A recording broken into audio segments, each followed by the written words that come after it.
And we're back! Episode 24. Brian always laughs at that. There's nothing funny about that. We're just back. I am joined, as always, with my cohort, Bryan Kern. What is up? What is up, everybody? And we are joined by our guests, Travis and James from Kill the Lights. What's going on, dudes? How's it going, man? Hanging out. Doing good. Doing good. You know what? It's not often that we get like two dudes that are like separate but in the same band. Like the last time we had two guys on the same couch. So this will be fun. I'm sure we're gonna cut each other off a lot. It's funny because if we had our band, we'd literally be in like 17 different time zones and 6 locations. So I'm pretty sure Travis also said that he's having a full-blown rager in the background. So I think that we potentially a run-in or two. We might have some additional guests. Who knows? We pulled you away from a party. Oh man, you downgraded. We are not popping. We're not. I just saw a silhouette of a man doing A this lot background. of stuff. Drinking or he was doing something else. But either way, it looked interesting. It's a lot of stuff. God knows what. You guys better live up to the hype. You know, if you're throwing back there. Oh, sweet. There's been hype about us, bro. Sweet. Yeah. Those ads worked. All right, I'm going to see how broad your music taste is. So every episode, we always talk about this guy. We check in to see if he's still alive or if he's arrested again. Tekashi 6ix9ine. He dropped an album, 2 weeks ago now? And there's been some poor album sales. The poor guy. He's trying his heart out. It's doing so bad that he was spotted. I think he filmed it himself. It was on his own Instagram. He was on the streets of New York handing out copies of his album. Now, not like physical copies, like burned copies of his own album and handing them out and saying with the caption, y'all gonna hear it one way or the other. So if you guys had poor first week sales, would you ever burn the CD and hand it out on the streets? No. It's not a good marketing idea, is it? No.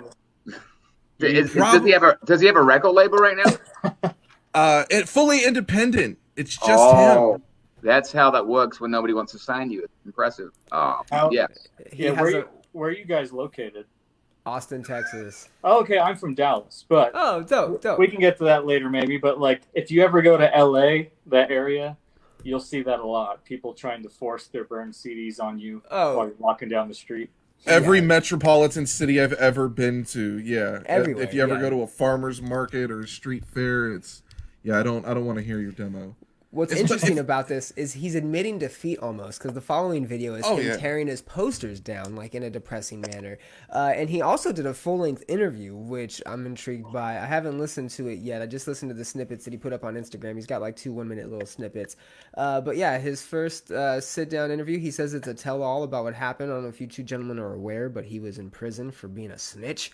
And that's the whole reason that there's hype behind him. It's not what put him in prison, but yeah, we'll go with that, sure. Well, long story short, racketeering charges, being a rainbow-haired dickhead rapper. They throw you in jail for those types of things. And he snitched to get out. He put a couple people behind bars, and he got out. And now he has a rap career. Would you ever take any sort of advice from that guy? Depends what kind of hair color it is that week. I was gonna say Travis could do maybe some hair stuff. I mean, hey Travis, I'm gonna swing over and I'm gonna braid your hair and do some nice pink in that mane. And we'll get it dialed in. You know what I mean? We'll get you rapping on that. James. Now that we're talking about it, a nice face tat I think would go real nice right around.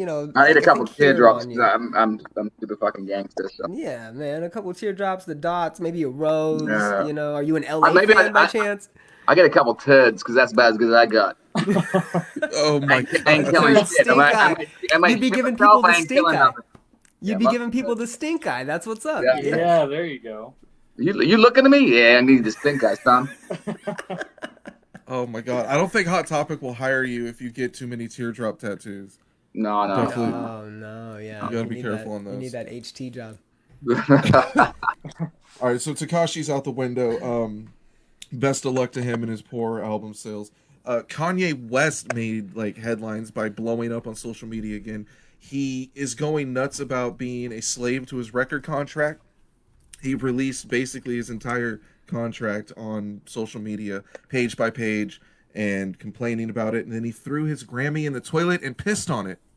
Would you guys ever piss on your Grammy? I will piss on it if I win one out of excitement because I urinate myself. You know what I mean? And because I'm pissing on it. No, I know. What about a Kerrang Golden Gods Award at least? I take a poopy on that one. Yeah. Okay. Cool. I'm not sure. What if you throw them in at the same time?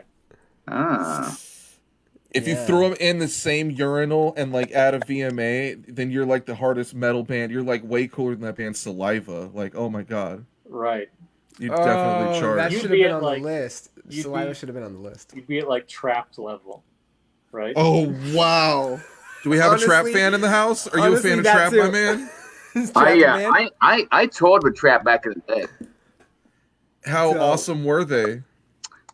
What's interesting about it is like, obviously, I do log in on Twitter weekly just to follow the absolute lunacy and laughter that is created by that singer. He was fine when we toured him, I guess, you know, it is what it is. But if you want to figure out a quick way to eliminate half of your, maybe 3/4 actually, based on what you do of your fan base, that is what you continue doing. That's all I'm going to say. Yeah, if you don't want any black people to listen to your band ever again, definitely do exactly what that guy did. Yeah, so he's got some attention, right, which is great. Unfortunately, you eliminated 3/4 of the people that did give a shit about you now, so good luck with that. I just don't see what the end game was because like it didn't result in like extra album sales or more people going to their concerts. Because like they even did like they went up to Sturgis and did a show up there and no one wore a mask and everyone got COVID. But none of the drama that he sparked online got him any extra money off that shit. He didn't get to play like a Trump supported concert. Like it didn't end with like a PBR beer sponsorship. I don't understand what the point is. Like he kind of just took a big fat L. I don't understand why you're attacking other bands that are completely It's like a lot, like a whole super label. Aggressive. Wasn't he killer trying to? He was knocking Ice Cube too, right? Everybody. He was going and he was swinging. He was swinging. Because his band Body Count is on Sumerian, and they specifically like targeted Sumerian and like Dance Gavin Dance and a bunch of bands and just kept making fun of them. It was Twitter gold. Yes, and I tune in just to enjoy it. It's the whole reason to have Twitter. Like I have friends that don't understand or don't use it, and I'm like, no, this is where the celebrities have their meltdown. You need to be on Twitter. You need to see it happening. It's good stuff. Yep. Another celebrity having a meltdown. Cardi B is divorcing her rapper husband Offset. Do you guys listen to Offset or the Migos or any of that shit? Nope. No? Damn. Darn. Mama! The only thing that's exciting about that is I now might have a chance with Cardi B, and that's something that I'm really looking forward to. So Get you that WAP. Cardi, if you're out there, just know. I'm sure she's tuning in right now. I can work something out. I know that I'm taken, but I can work we definitely have her as a watcher. Yeah. Pursue that shit. Thank you, dude. I am. Wow, that's like the reach for the stars, man. It's so empty and hollow. I'm confident. Have you guys heard the song WAP? Do you like it? You've ever thought about covering it? It could use a solo, right? It's currently everything needs a solo. Everything needs a solo, Travis. Just fucking solo for the whole thing. I never heard it, but just solo fucking all the way through the entire song. Probably replace the vocals with the solo, right? There we go. Yeah, there you go. Yeah.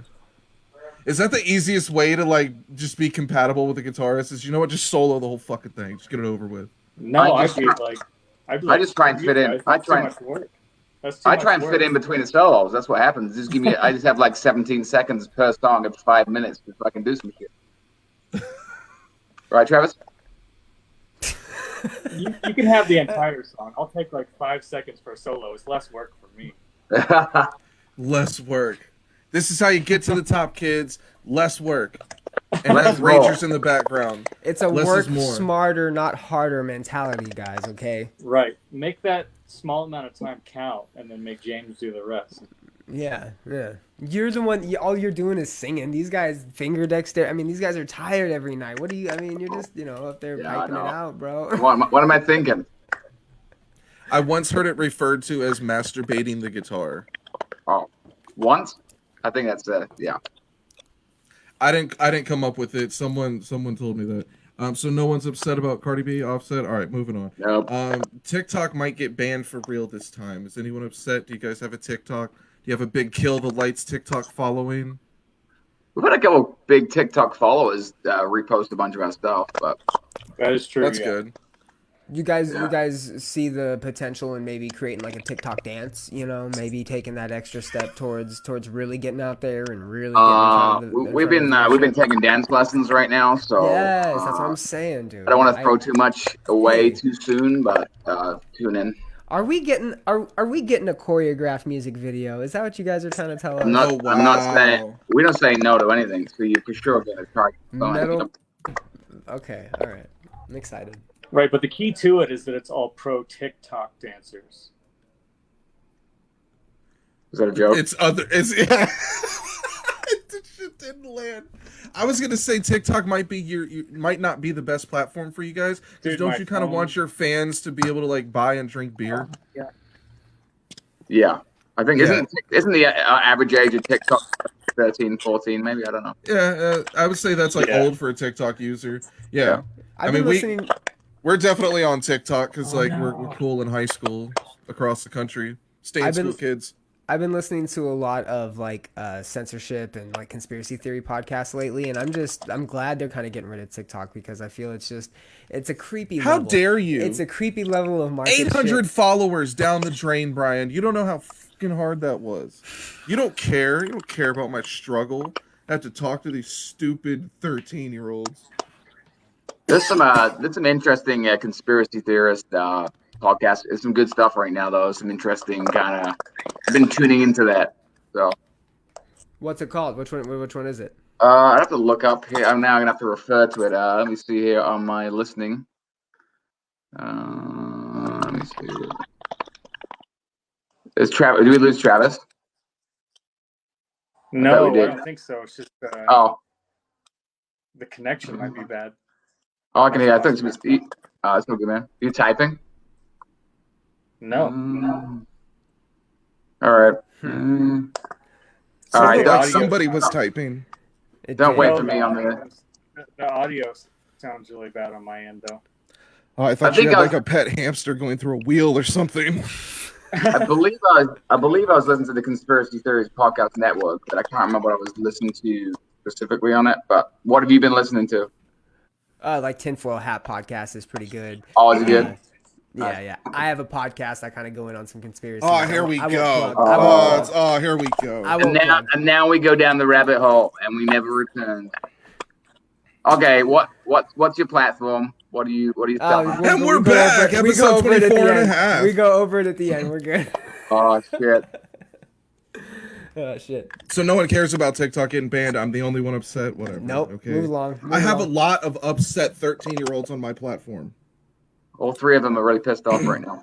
Oh man. Oh man. We lost Travis for a second. There goes the fucking solo. Hey, I think Travis is pissed because you're talking a conspiracy theory. See? No, I think it was the noise because definitely now it's gone. He said that he had some equipment, so he might be going and trying to hook up. Right. Do you have a way of contacting him, Matt, or do you want me to? Can you?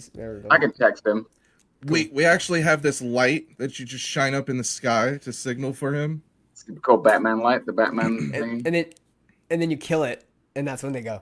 You get it, kill the lights. Perfect. Oh, that's good. I'm here for the entertainment, guys. I'm here for the entertainment. Hey, I'm really just glad it wasn't my microphone. I can't wait for the punchline. I can't wait for the punchline to kick in. That's good. Oh man, shit. I love when the guest doesn't do that fake nice bullshit. Nope, don't do that. Thank you. I will call you the fuck out. Thank you. Hell yeah. Hey, so correct me if I'm wrong. You're from the UK, right? Yeah.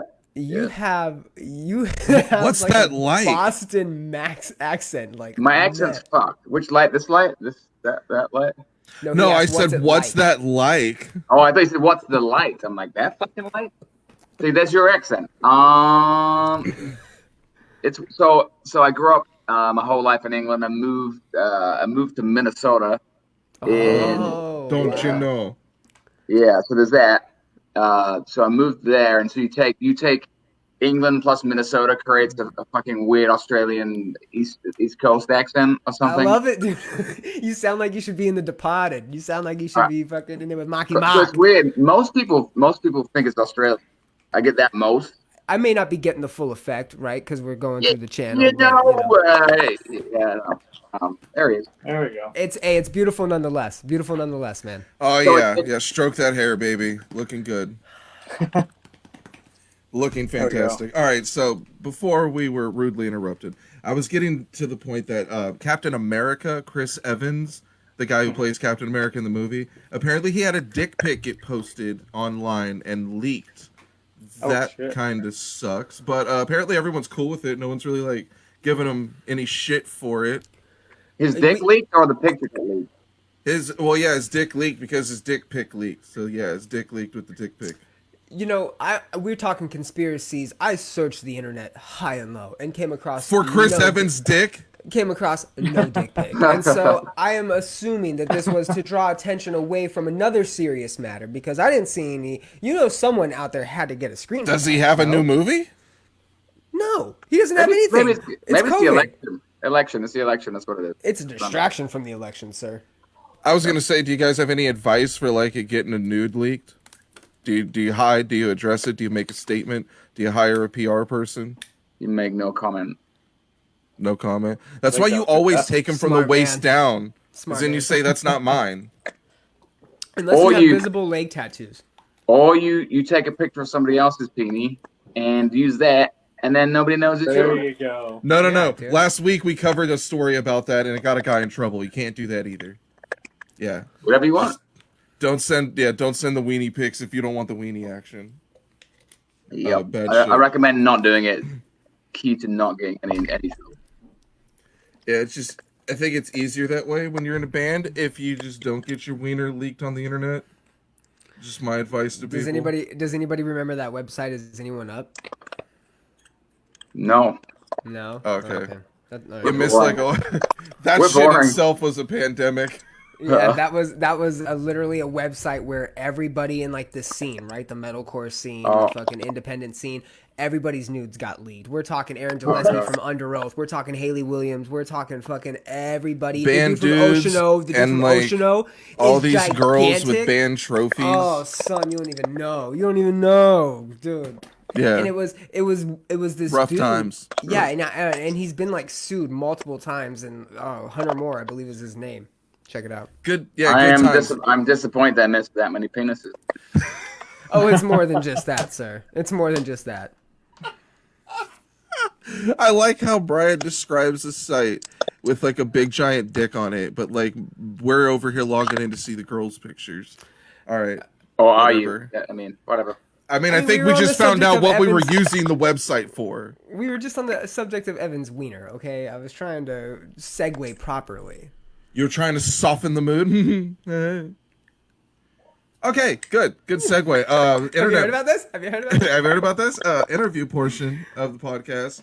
You guys dropped just a couple weeks ago, The Sinner, your new debut album that is on Fearless Records.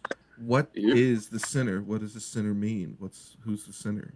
The Sinner is, honestly, it's all of us. Is really what it is, and part of it comes down to where you're getting kind of lyrical content. What that looks like. It really means we're all the same. It's really at the end of the day, we're no different. Everybody makes mistakes, everybody fucks up, and how you deal with it and how you work through those problems and issues. And I think, realistically, it's like I think there's so much separation and so much crap going on in 2020 in the world right now that it's a time, whether it's the music scene or the metal scene, it's time to come together and fucking lift each other up, So we're all sinning, we're all struggling, we all need help, we all need to work through it, and it's really about kind of helping each other out and hopefully sharing lyrical content or a message that's a place for people to kind of support each other and work through problems, to be honest. So that's The Sinner. So you bring up being in a pandemic and the struggles that come with it. It definitely makes sense. Like, you guys haven't performed any of these songs live, have you? Besides like a live stream, no. Okay. Obviously we jam stuff out and whatever else too in the studio, but no, we haven't played a physical show as of yet. No. So like, what have been the other struggles, or how difficult is it to launch a new band and drop your debut record in like the shittiest of times of 2020? Well, we chose the worst time to do it. We're like, let's pick the fucking worst time because that'd be a good idea, right? You know, it is what it is. I guess for us, we've been sitting on the record nearly 2 years at that point. You know, God. so do we want to wait longer? The answer is no. You know, do we want to? I mean, and here's the thing too. Like when we I think what we felt is just with kind of the reach and just some of the connections we made with fans, and I think we've all been pretty transparent about it, and I've been transparent kind of about kind of like my struggles with mental health and different things. I you know, is it the best time to release a CD? Probably not, but also is it a good time to help people and work through some of that stuff? Then it's a good time as any to help that. But so. If I can piggyback off of that real quick, James, you know, I believe wholeheartedly that this is a time where people are either gathering their stuff and coming through the other end a little bit better, or worse for wear. And I think that it's opening everybody's eyes to more factors than just scrolling through your phone throughout the day and worrying about, you know, wherever you're going to fucking eat lunch or whatever. And I think this is a testing time for more people than it's not, and the focal point, I think, for a lot of your songs, you speaking on your depression, your anxiety, it's a powerful message, man, and you've opened up a lot about that in interviews as well. And I think that the ability to do that in a time like this, to release an album and to have such a powerful message behind that during a time like this is the fucking impact, man. And so you know, kudos to being able to do that, because I can definitely understand the struggle. I'm not really, but you know, I can only imagine, you know, and I'm sure a lot of people are thankful for it as well. Yeah, can you guys hear that weird like feedbacky, like somebody's typing on all the time? It's like, I'm not sure what feedback or something. It's Travis. Travis, you typing? No, I don't know what to do about it. I think it's just we can all go mute until we're talking. Yeah, that's what I was doing. That's what I've been doing. Just mute if you're not talking. That'd be good. It's probably easier. Yeah, there we go. I think, like you say, it's just been a shit show. 2020 can go away, right? It is what it is. I think if anything, and you know, in different interviews we talked about too, and if somebody asked me what the aspirations of the band are, you know, hey, look, we'd love to be able to tour right now. We'd love to be able to play in front of 1,000 people a night, you know. But if we can make a connection with the fans and help some people through some bad times right now, I guess we're winning still anyway, right? There's a lot of bullshitty. There's not a lot of bands out there that don't have a message and don't have anything to say, right? It's really thin.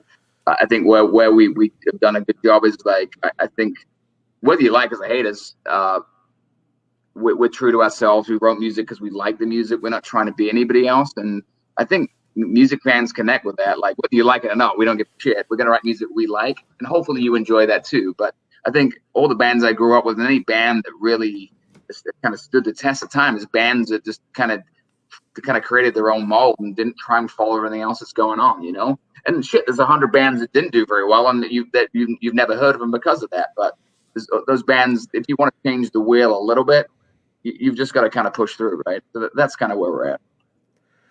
I think right now is like super, it's shitty, of course, but it's a weird time because there's definitely like a need for art and new art, and you guys deliver that, but there's also, it's probably a shitty time to be opening a business, and a band is like both of those things. And so it's kind of just a weird landscape to navigate, bro. I feel you.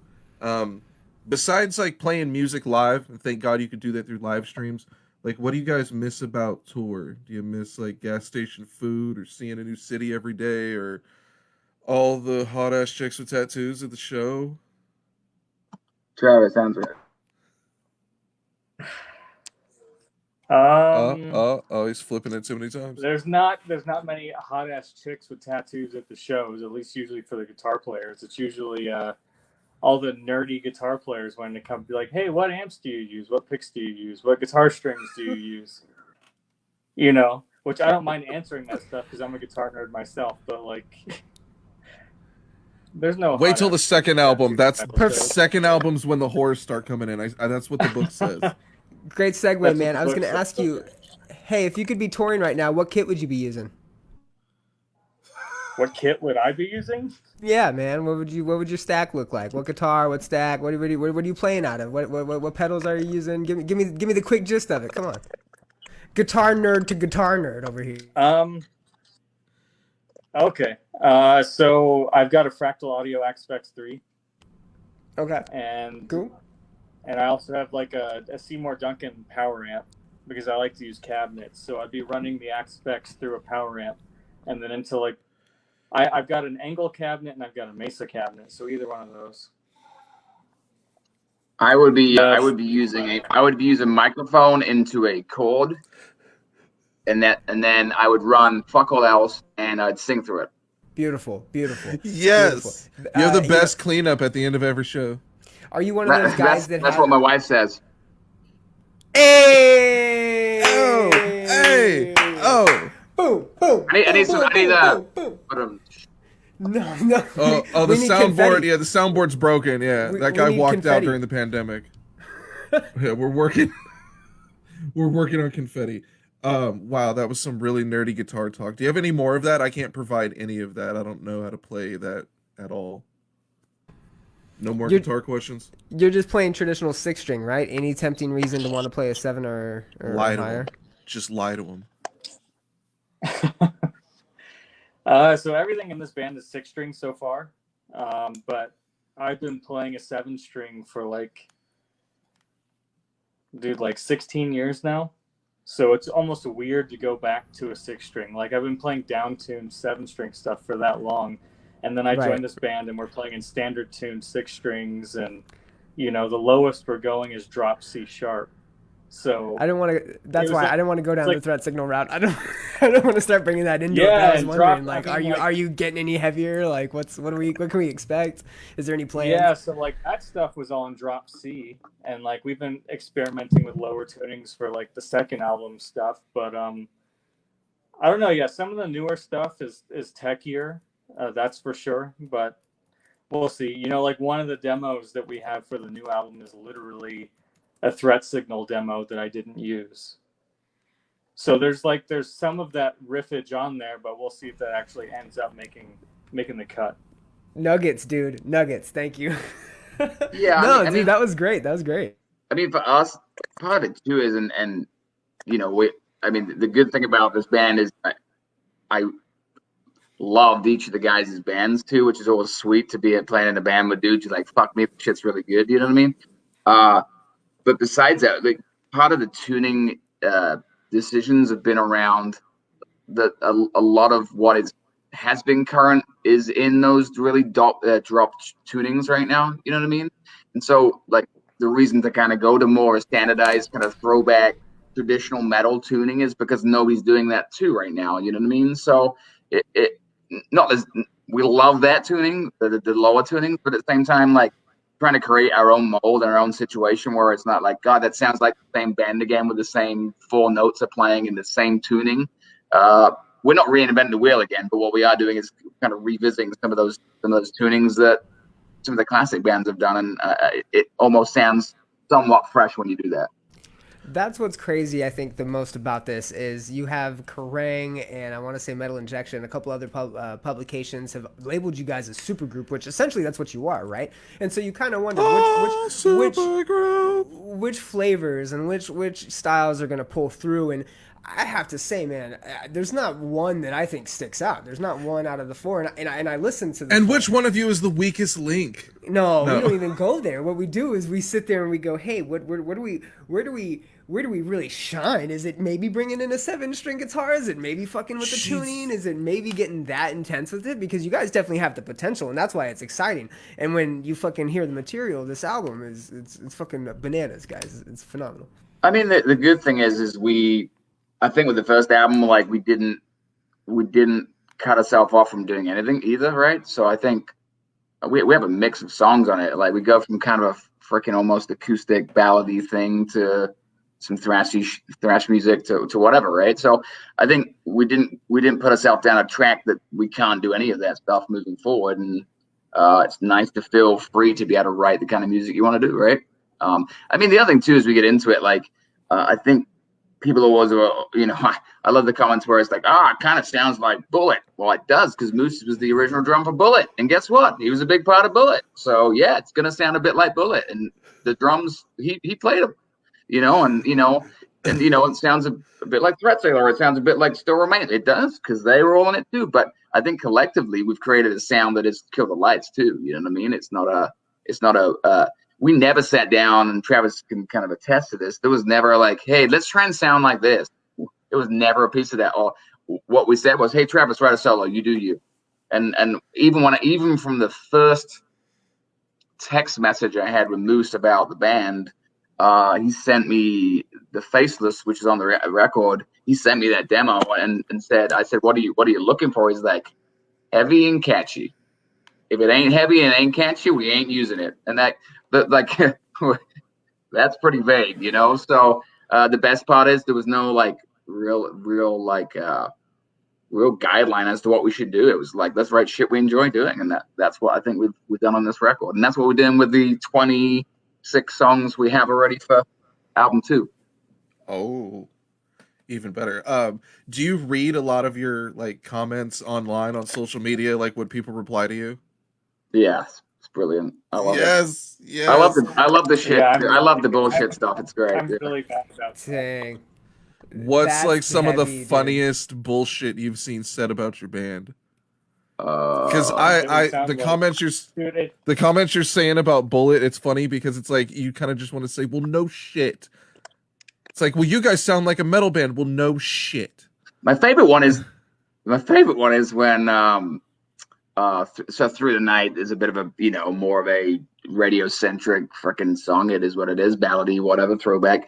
And it's when somebody hasn't listened to the song besides about 14 seconds of it. They're like, this fucking shit's fucking pussy Nickelback shit, motherfucker. I'm like, oh, cool. I'm glad you listened past 12 seconds, asshole. But so I think I responded to one of them. I'm like, hey, there's zero chance we're going to be heavier than Nickelback. So I love people. Another one for our list we missed, Matt. We should have put fucking Nickelback on there. Yeah, that would have made here's sense. The thing, that's not the fucking records. I'm not knocking that at all. But it's just funny when I think people like to sit in their basements and pass judgment and not listen to anything.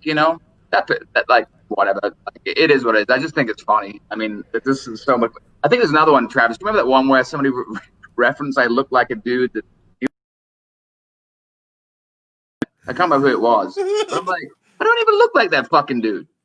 Yeah, dude, there were a couple of good ones, but the Nickelback one was my favorite one because it only happened because the label was posting like as teasers leading up to the album was like 15-second cuts of the songs, and it happened to be like like it could be like, oh, okay, I could see this being like part of a Nickelback song, but they cut out the rest of the song that doesn't sound like Nickelback.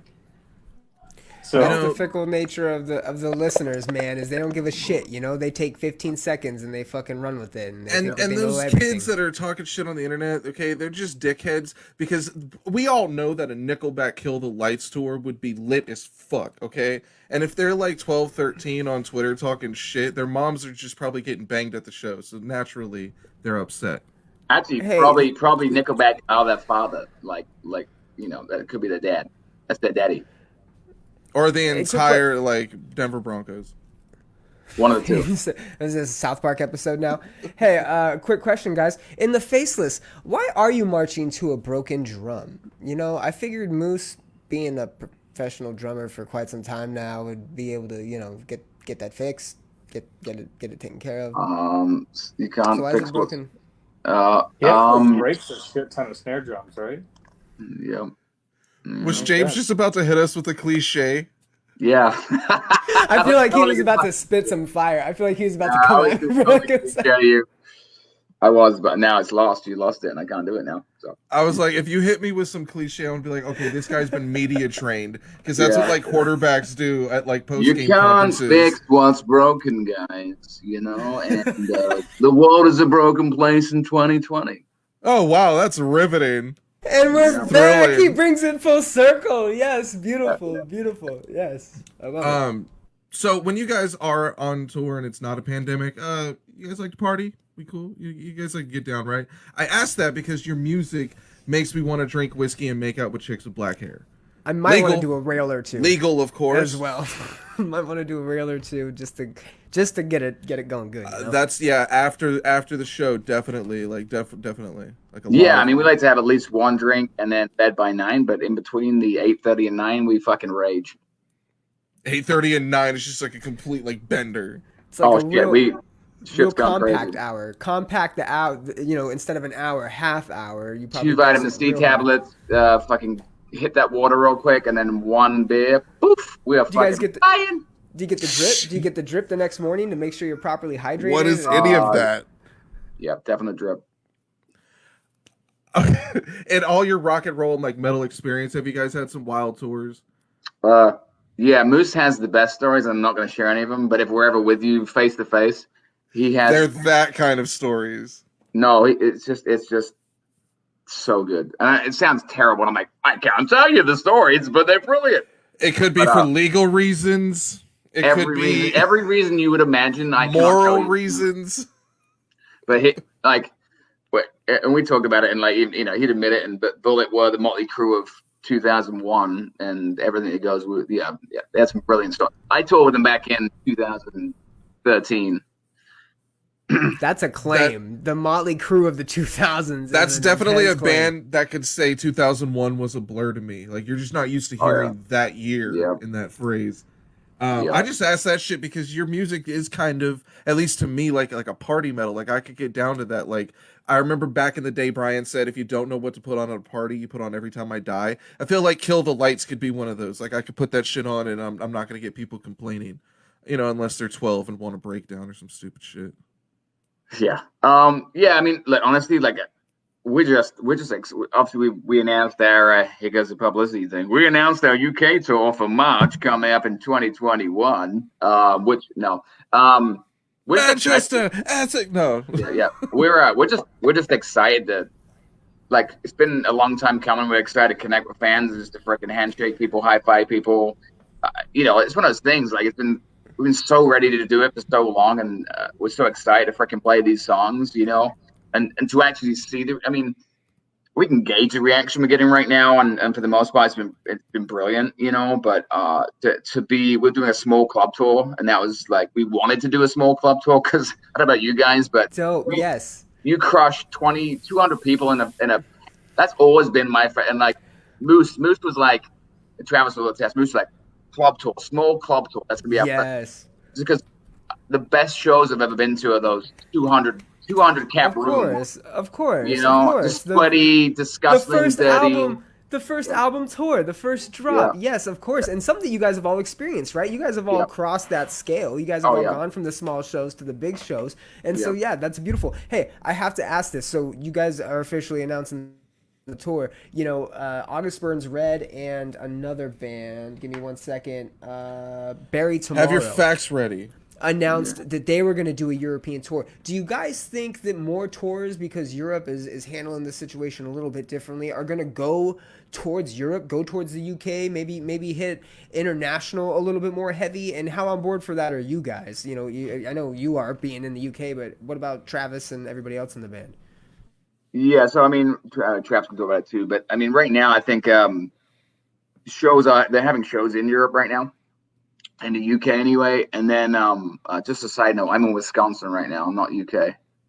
Oh, Wisconsin. Dang, you're getting culture all over, man. I love it. Yeah, I love it. Cheese and shit. God, band practice must be a nightmare.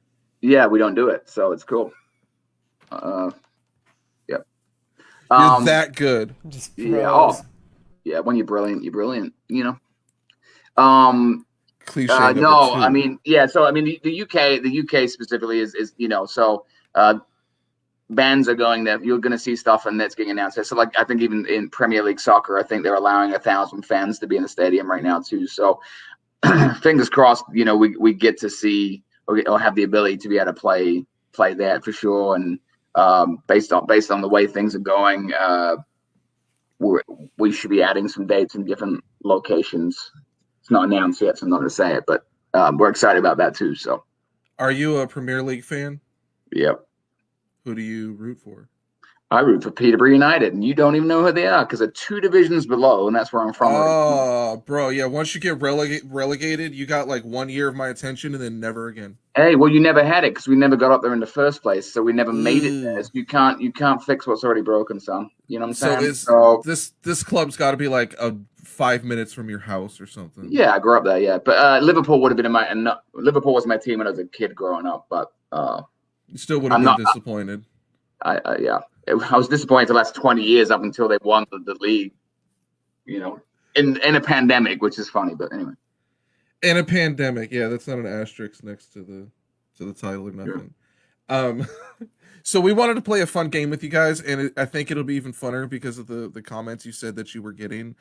We normally like ask bands like who their favorite bands were, like what influenced you guys, but this time we want to guess who they are. So we've collectively, you might just hate us and hang up on us after this. We put together a top 5 of who we think you guys, like your favorite bands would be. I don't think it's offensive. I'm regretting a couple of these because I feel like we really missed an opportunity with like Saliva. I think it was a good call to drop Miley Cyrus out of the countdown. That wouldn't have been. Yeah, it should have been like 6 for me. So good job. All right, so I'll just go backwards. So number 5, we broke down Megadeth. Okay, so that's for both of us, or are you doing like a collective, or how you? I just want to ping on either one of you to either one of you like that band. I like, yep. Can I tell a Megadeth story? Yes, absolutely. Please. So I was just in England in February and flying back, and I was sitting at London Heathrow, and I had my wife and 3 children, have a little baby as well, and so we're sitting in like at London Heathrow, and I'm sitting like this, and I got a guy behind me here in the booth, and he kept looking over at my daughter here and was super nice. He kept saying, "Oh, she's beautiful," and you know, how old is she, and blah blah blah blah blah. And I'm like, I kind of recognize that voice, you know, and I'm like, I didn't want to be like super obvious where I was too, so I went to the bathroom, came back, and it's Dave Mustaine hanging there, just chatting to my wife. I'm like. That's Dave Mustaine. It's pretty awesome. So I did this. I'm like, screenshot it, and I sent it to the guys. And like, I'm sitting behind Dave Mustaine, but he was actually, you know, it's one of those things. It's like I hate chatting with people like being that guy, you know. So I didn't say anything. But he was actually I had cancer 10 years ago, and I know he just went through and recovered from that too. So. I really wanted to be like, hey man, that's awesome. Congratulations on your recovery. But he was, you know, he was just being a standard guy, just being a nice guy. And it was really, I think they just got done with the fight. I think Death Punch European tour. So, so yeah, I'm a fan of Megadeth. Travis is also, I believe. Wow, we hit that. I don't say top 5, but it's. I can't say it was an influence of mine, but I'm a fan. Yeah, agreed. Yeah, we're expecting these to be your guys' all-time favorites, like at least on your Mount Rushmore. So if we're wrong, we're wrong. But you're fucking wrong. All right. Hey, fair. All right, cool.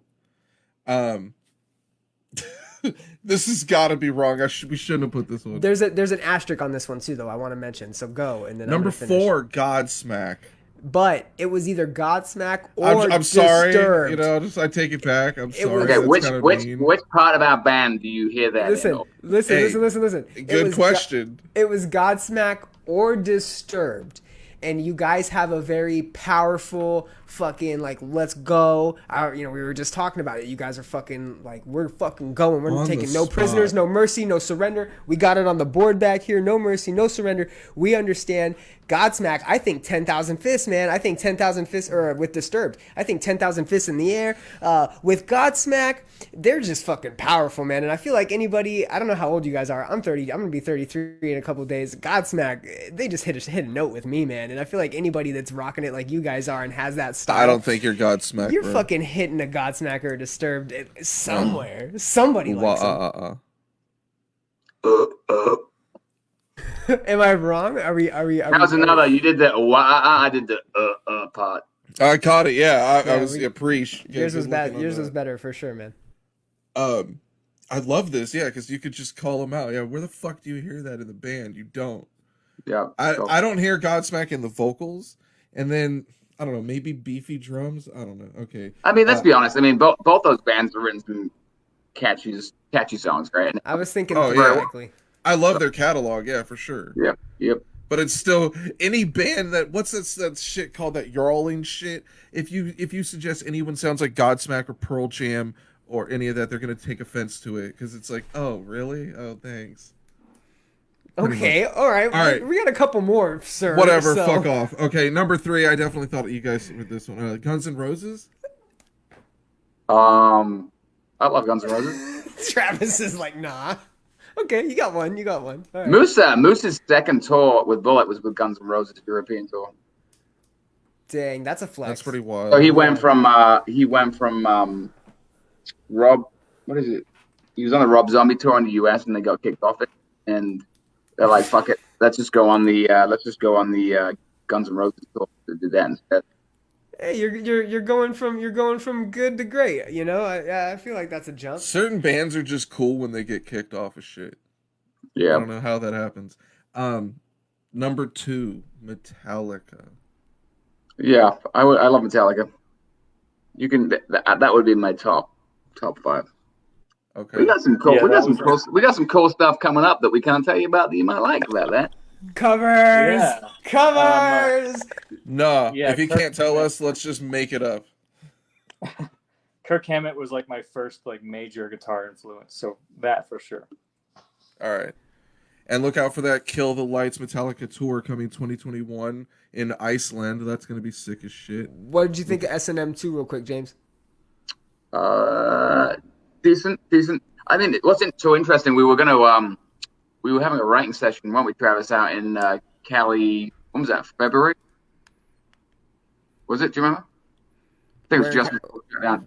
But anyway, long story short, we were gonna work with Metallica's producer, and he canceled on us because he was gonna go back into work with Metallica. Whoa! It happens, bro. It happens to the best of us.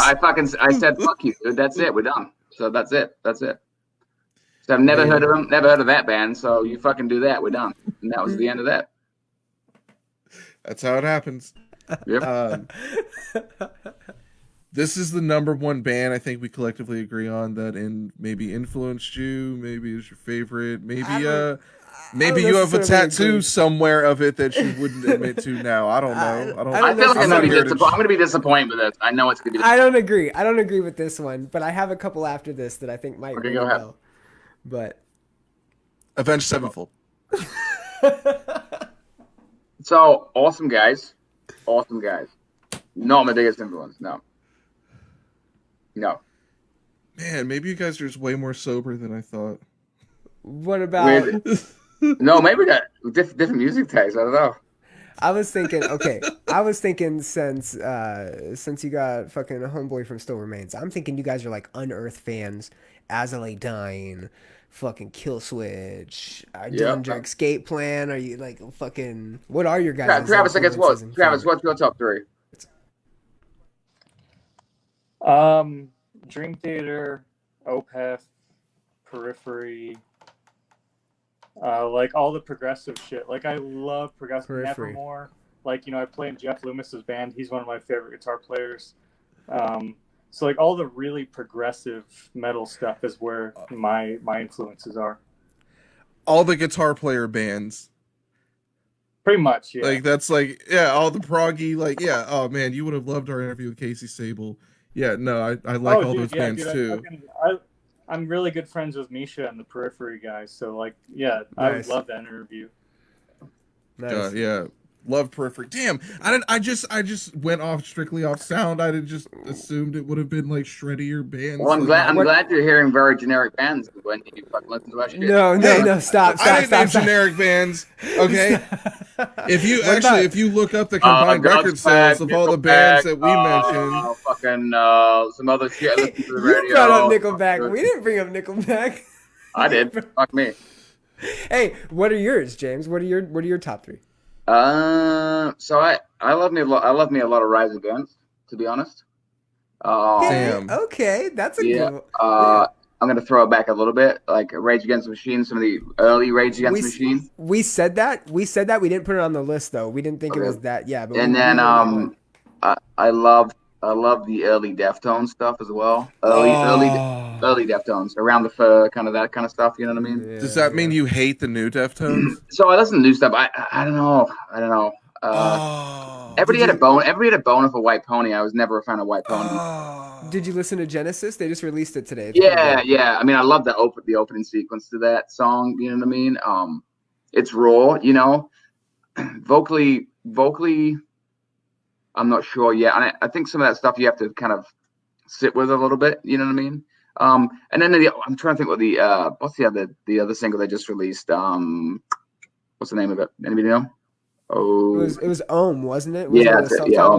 Oh, and they just dropped a new song called Genesis. Yeah, I listened to Genesis today. I think it came out today, I believe. Which, you know, like I say, just that. So I think they're getting back to the roots a little bit in that sense. I believe the guitarist is kind of, you know, reading reports. He's kind of really engaged in the writing process this time too. So that's really cool. That's really early Deftones stuff, you know. I mean, the first ever show I went to when I was 13 years old was Korn on the Life is Peachy album cycle with let me see, he was opening Brandon with Incubus and the Fungus Among Us EP, and they opened directly for Korn. And myself and three friends stowed away on a train and didn't pay for the ticket, scalped tickets, got in. I had a t-shirt on. It was like 30 degrees out. We missed that train home. I slept in a train station and got home at like 10 in the morning. But God damn. Epic. Epic, dude. Epic. Good show though. Good show. So I think the cool thing is, like, I mean, and you sit down and talk to Moose and like Moose specifically, God, that guy's like, he's a book of like metal history. You know what I mean? Like but also punk stuff. Like I listened to a lot of punk growing up. A lot of traditional Judas Priest, Maiden, a lot of that 80s stuff, Pantera, all that kind of stuff too. But I think what works with us is, like, we have such a diverse mix of music that kind of comes into it too, that you know, we've all got our own style, but to collectively we sound like Godsmack according to you, so that's cool. I didn't put that on the list. Shit. There's a bunch of other bands that I would have put. You said Avenged Sevenfold, dog. So shut the fuck up. I heard Avenged. You know, I heard some early Escape the Fate. You know. Oh shit. I mean, this shit. Like, I mean, you know, we love the Avenged guys, and I think Moose toured the most with them. Jordan's, I think, told them. You know, I played a bunch of shows with them. They're great freaking guys too, and you know, I love their early shit. I love some of the newer shit too. So Taste of Chaos, 2009. Son, come on. It was like. So it's funny. Like, what's funny with that is, like, Bullet were touring with Avenged on that, and then my original band opened that freaking show. So I totally remember going for a piss, and Matt Tuck rolls up next to me and goes to take a piss also at the fucking pisser, and I'm like, it's not really a good time. I'm like, hey bro, no, you're hanging out. You want to chat? So it didn't really, but. What was your band? What was your original band? Throw the Fight was the band before that. Oh, okay. Yeah, I knew that. I didn't know that was okay. Yeah. Sounds like Nickelback, Godsmack. No, get out of here! Stop. So you would be mad offended by those For Fans of stickers they put on the front of albums. You'd be like, we don't sound like them. For fans that don't like. For fans of Nickelback, and listen to that eclectic ass mix. For fans of Periphery, Nickelback, and Avenged Sevenfold. Boom, splendid. I wouldn't know what the hell you sound like with those descriptions. That'd be an interesting mix. Yeah, that'd be confusing. Yeah. No, I mean, like, here's the other thing. Like, I guess, you know, I do think, like, that shit's accessible, right? But it's the music's interesting to us. We got enough stuff going on. Some of the stuff Travis is doing and Jordan's writing, you know, and some of Moose's drum playing. I just think, you know, we're not reinventing the wheel, but we are rethinking things. And you know, like, I'm not gonna freaking bark over every song. I just don't want to do that. I love melody. I love some of the throwback themes of metal and some of the shit too that we probably haven't heard in a bit. And you know, some of the reviews I do like where it talks about, like, that kind of throwback vibe, but an ode the 2000s with a new kind of sound to it. So I like that. Like, if you had to describe what it is, it's like it's kind of taking the best of early metal, some of the rootsy metal, and then taking the best of the 2000s, and then putting our own twist on it. I think that's kind of what we did. But hey, what do I know? I would agree to that. Definitely not Godsmack. Thank you. Definitely. Oh my god, yeah, let's never play that game again. Unless we just get a band on that we really don't like. That was bad. So did you guys listen to the record? And if you did, do you have any tracks you like? I'm listen, up until this point right now, I was assuming we were all fucking having a giggle about it. Okay. Yeah, I am the king of bands right now, so. Of course we did. I really listened to it. And that's why the Godsmack, I'm being dead serious, man. So your guys' opening, it took me back to like old school Bleeding Through. It took me back to like Affiance. You guys have that opening where it's the fucking the dialogue in the background, right? And then it fucking kicks in with the fucking song. And you guys tore it up, and that's why I was amped, because it brought me back to the kind of music that just jived me up, man, and got me jacked. And again, I sent this to several different friends and was like, dude, you guys are gonna fucking get this and power through a workout. That's a lie. He didn't send it to anyone. Oh, shut the fuck up. He says this to every guest we have. No. Come on. Plus, like his Affiance used to be on my same label as me back then. We played some chords back from the day. Affiance. They're legit, dude. I love Affiance. That's like every metalcore fan's like favorite band back in 08. Yeah. And I was probably touring with them in 08, so it felt good. Hey, I'm a fan of the other bands. I'm a fan of the other bands, and that's why. No, he's not. The supergroup moniker, I think, although I feel like people, there's too much expectation in a supergroup title, but I mean, that's what you guys are. And you guys need to like make t-shirts that say supergroup and just like big dick this band. Supergroup. Just be like, look, kill the lights. Like, yeah, we're going to kill the lights, and this is our big dicks, and we're a supergroup. So I think like in conversations about like, so when you have that going about, like, it creates added pressure and expectation, right? It does. Like, if you're a new band, people are like, fuck, this shit's really decent. If you're a supergroup, like, let's see how shit this stuff is. That's kind of the instant go-to because people suck at that. But I do think, like, I think there's a lot of freaking supergroup. We've all listened to supergroups, and the music doesn't work. Everybody's individually stupidly talented, but collectively the songs are shit. I think I don't think we have that happening, and I think the good thing is I just think we're not leading in one direction or not one band member is leading, specific to like, I write everything, this is it, it's just been more like a collective thing. So you have a collective sound, but it kill the lights, not anything else, so I'm looking forward to album 2 where that it's not supergroup, it's kill the lights, you know what I mean? And we're getting a lot of that already. To add on top of that, you guys are also signed to Fearless, right? Which isn't, it's a badass label that we all grew up fucking loving all the bands on that label. It's a label that represents this scene, right? You're choosing to go on a tour that's clubs. You guys are doing something that a super group really wouldn't do. Are you getting paid to say super group? Who paid this advertising? No, dude. And where did you find that article that said that? I can send you 3 of them. Kerrang's one of them. It's a lot, yeah. Yeah, and then I'm reading one from Rock Sound right now. Like it's. I feel like if I was one of those like pretentious album reviewers on like Deadspin and shit, that if I wanted to be a dickhead, I'd be like, oh yeah, this super group, the guitar extraordinaire. It's like setting you up for failure. And it's like, oh, this guy's not a guitar extraordinaire. He's mediocre at best. That's where you guys, I think, are powering through. It's real easy to start off hot when you throw supergroup on it, and not that you guys did that, but it's real easy for a label to ride that, right? Or it's real easy for a PR or advertising to ride that. And then I can name several supergroups that immediately thought that they could just headline tours and go. I only know one that was arenas really good. And go in, and I'm talking from like core bands. I'm talking from bands that are from the same genres that we're talking about now. So who is the best supergroup then? Wu-Tang. Are you talking from like the scene, like our scene, or I guess no? That's open conversation, open forum. Yeah, Wu-Tang. I can't think of another one. There was a super group that Mick Jagger did like a couple years back. That was awful. It's mostly not good, but that's what's interesting about it. So, yeah, I mean, I think we've. I don't think that's hopefully so tough, man. I'm going through them, and like I'm thinking of like.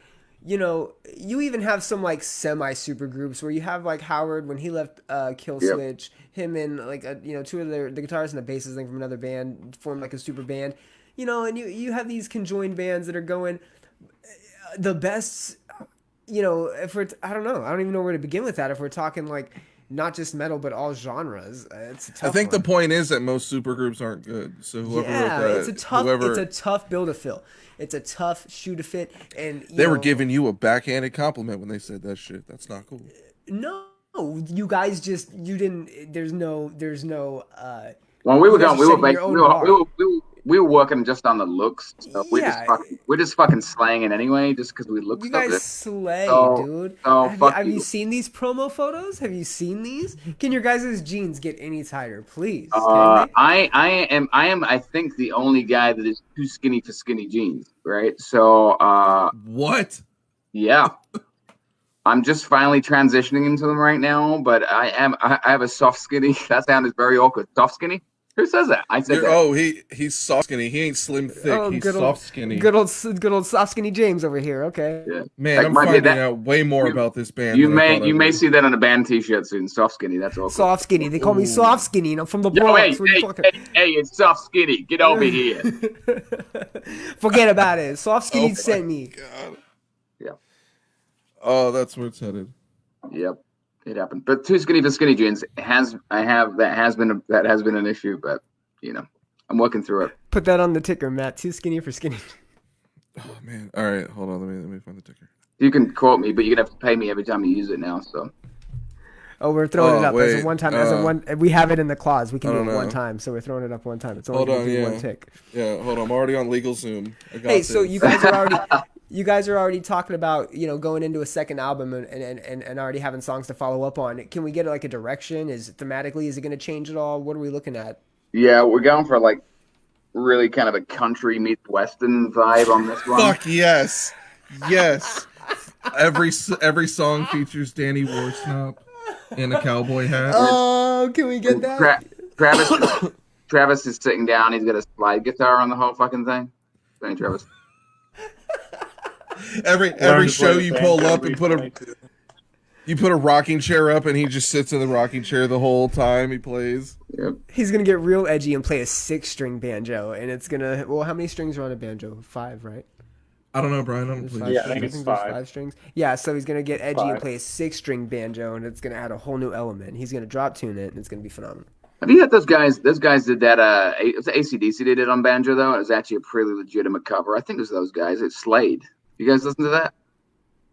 I seen Axl Rose in AC/DC. That was kind of cool. Yes, he was pretty good. That was a pretty good replacement. Yeah, it wasn't bad. I thought it was going to be awful, but it was cool. There's this group called the Dead Trees, and they have like a weird banjo-y like kind of folk metal, but it's not. Oh, I think it's those guys I'm talking about. Yeah. The Dancing with the Devil on the There's like 5 of them. Weird. Yeah.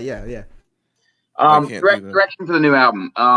Honestly, so far it's basically thematically we're following the same pattern we did before. To be honest, you know, I don't think we're not trying to do anything differently than we did before. Musically, if stuff comes up, like we're not afraid to experiment and try different things as well. But you know, like I think so many bands try so hard, and you know, maybe they get it right in the first album, the second album's shit, or you know, they're just trying to deviate or try and do something that's not themselves to get bigger. You see that happen all the time, and oftentimes bands release the same 3 albums, and then people call them out for having the same 3 albums too. So that you can't win. But all I can say is on the first album, we kind of covered the gamut of everything you could probably do, from heavy to thrash to ballady to whatever. So I think we set ourselves up to not get called out on stuff in the future. And you know, some kind of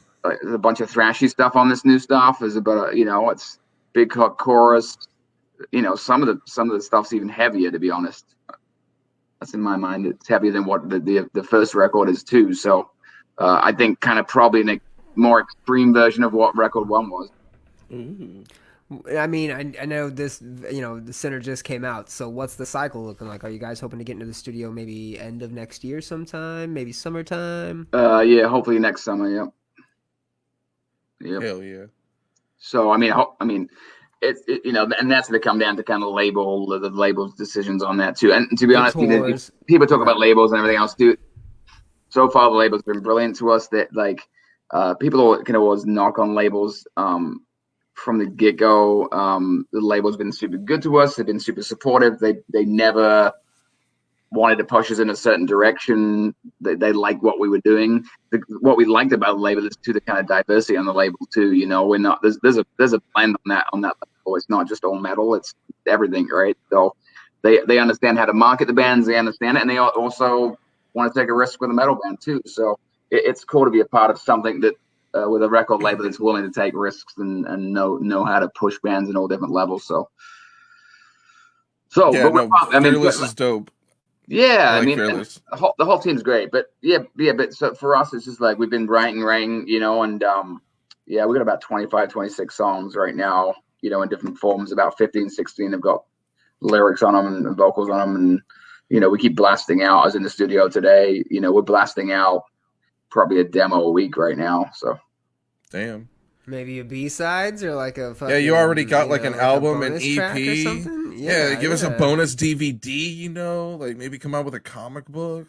Comic book, yeah, that's it. I'll do that. Work on that right now. I'm taking notes right now. Comic book. Oh yeah, I love when bands take our suggestions. Then when that comic book comes out, I can tell everyone that was my idea. There you go. No, I mean, you know, there's been lots of things we're kicking around, and obviously, you know, we want to put some vinyl out eventually and different things too. And obviously, timing's got to be right, you know, syncing that with, you know, tour schedule. You know, we want to get out on the freaking road. You know, that's the main thing for us right now. But there's been some really cool ideas being thrown around just with different concepts and different things we do to kind of, when we get back on the road, to ways to kind of introduce different content. To reintroduce to the album and different things too. So like the cool thing is, and the different way of doing it is like it's the album was almost a soft release reverse. So usually you'd build all the press and everything up to the album release. On this, the label kind of intentionally said, hey, we're going to start here and build from the album release out, you know, for a year and a half. So it just keeps gaining. So the closer you get towards touring full time and everything else too is when you're going to like really push everything, whether it's going to radio and everything else too. So you know, so far we're happy with it, and we're just excited to have the music out. You know what I mean? It's like I said, we've been singing on a while, and you know, it's nice to have that out, get the first one out, and then be able to focus on album 2. So that's crazy that they call it a soft release, because that definitely wasn't my reaction to it. The Sinner is out now on Fearless Records. You can stream it. If you're gonna buy a physical copy, buy like 2 copies. Get one for your friend. And some merch. You guys got cool merch? You got merch design? I think so. Yep, we got some actually pretty. I love that Travis, that long sleeve we got there. It's like an ode to Pantera vibe on it. It's kind of sick. The old school full length CD. Ooh, very nice. You guys big social media dudes? Where can we find you? What social media accounts can we stalk you and bother you with questions about guitars or lyrics and shit? Bug us, don't bug us, just go away. But if you want to be nice, you can send really nice positive messages too. All the standard issues to find is Instagram, Facebook, all that good stuff too. Travis, what are you rolling right now? You just got up your new setup with the old Twitch or whatever that is, right? Yeah, that's I've pretty much been changing all my social media stuff to Travis KTL. So it's all universal. So Twitch is Travis KTL. So is Instagram. If you can find all my YouTube stuff just by typing in Travis Montgomery. Same thing with Facebook. It's all easy to find. Very nice. It's very difficult for me to spell Montgomery when I'm high, but I'll try to in a little bit. Brian, where can they find you? They can find me, as always, at Of Brian of Death. I have this nifty little sign now here. Why would of you Brian of sign? Death. Like you can also find me at The Common Chaos. That's my podcast. I Hate the Scene. I've got that up there for you as well, guys. You can follow that. And I have No Mercy, No Surrender, because that's one of the opening lines on your guys' album. Again, I loved it. Thank you guys for fucking releasing it and for doing it. I think that yeah, it's a fresh taste. I think it's something that we all need. I dig it. Really it's not a gimmick band. It's not like fucking love 8 it, strings, balls to the wall heavy. I don't need any more of those bands. Yeah, man, I fucking love it, and I'm glad you guys did it. Thank you again, of Brian of Death, The Common Chaos. Matt, where can they find you? What do we got coming up? This is my shitty Twitter handle because some son of a bitch stole the good name, so it's iHateTheScene. Yeah, whatever his name is. Jeffrey Steinberg? Yeah, that guy. Find me on Twitter at iHateTheScene on Instagram. You can find me on Twitch. You can find me on Xbox Live, probably killing you at Red Dead Redemption. If I see you on a horse, I will blow your leg off and let you bleed out in Blackwater, son. Yeah, thanks guys for being on here. Everyone go by the center. Any last words? Yeah, I mean, here's the thing, right? Like, if you don't buy our shit, God, here we go. No, if you don't buy our shit, buy other band shit. Support, like, I think what we're forgetting right now is there's so many, talk about the scene, like, there's so many freaking venues right now that are struggling, right? And we want to be able to go back to music venues and locations to do that. So, like, there's so many GoFundMe pages and situations right now and venues that need freaking help. Send them $5. Like, if you don't buy my shit, we don't, that's great. But buy another band's shit, buy another band's t-shirt. Help somebody out that's actually needing help right now. I think that's the main thing. Like, you talk about a scene, the key is that we could all go back to normal and play shows and be at shows and hang out together. And, you know, there's no gimmick there. The gimmick is, like, we want to get back to normal and fucking support it.